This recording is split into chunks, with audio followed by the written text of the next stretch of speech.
بسم اللہ الرحمن الرحیم۔ السلام علیکم۔ سعودی اردو نیوز چینل میں آپ سب کو خوش آمدید کہا جاتا ہے۔ دوستو، غیر ملکی افراد کے لیے ایک بہت اہم خوشخبری آئی ہے۔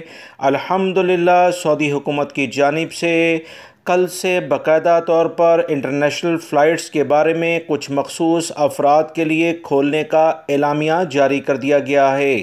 کچھ مخصوص شرائط رکھی گئی ہیں جس کی تفصیلات اس ویڈیو میں آپ سے شیئر کروں گا۔ الحمدللہ اللہ کا نام لے کر شروعات تو دوستو ہوئی ہے، ابھی مزید اس میں بہتری ہوتی جائے گی، اور بہت سارے غیر ملکی افراد جو اپنے ملکوں میں پریشان ہیں انشاءاللہ وہ بھی انٹرنیشنل فلائٹس احتیاطی تدابیر اختیار کرتے ہوئے سعودی عرب میں آ سکیں گے۔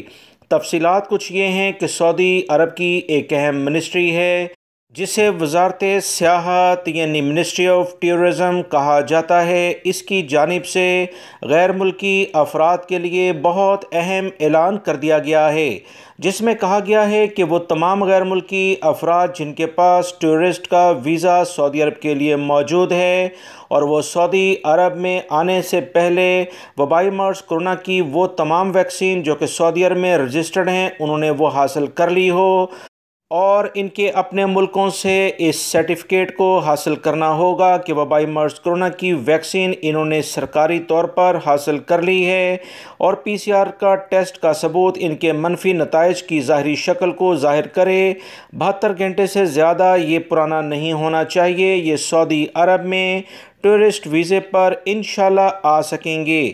مزید انہوں نے کہا کہ مملکت میں آنے والے زائرین کے لیے تیار کردہ نئے الیکٹرکل پورٹل پر ویکسین نیشنل ڈوز سے متعلق اپنے ڈیٹا بیس کو وہ اپ ڈیٹ کریں، اور اس کے بعد توکلنا اپلیکیشن کے ذریعے وہ عوامی مقامات میں داخل ہونے کے لیے اہل بھی ہوں گے۔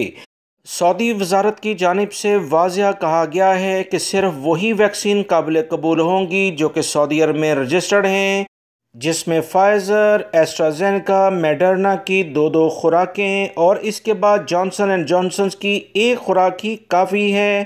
جب انہوں نے یہ حاصل کر لی ہوگی تو سعودی عرب میں ٹورسٹ کا ویزا لیتے ہوئے لنک پر اپنی اپ ڈیٹ دیتے ہوئے توکلنا میں اپنا ڈیٹا اپ ڈیٹ کرنے کے بعد سعودی عرب میں ٹورسٹ ویزے پر وہ آ سکتے ہیں۔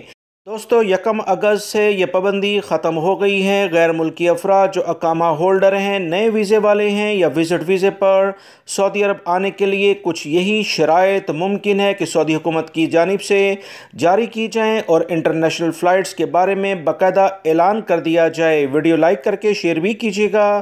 السلام علیکم۔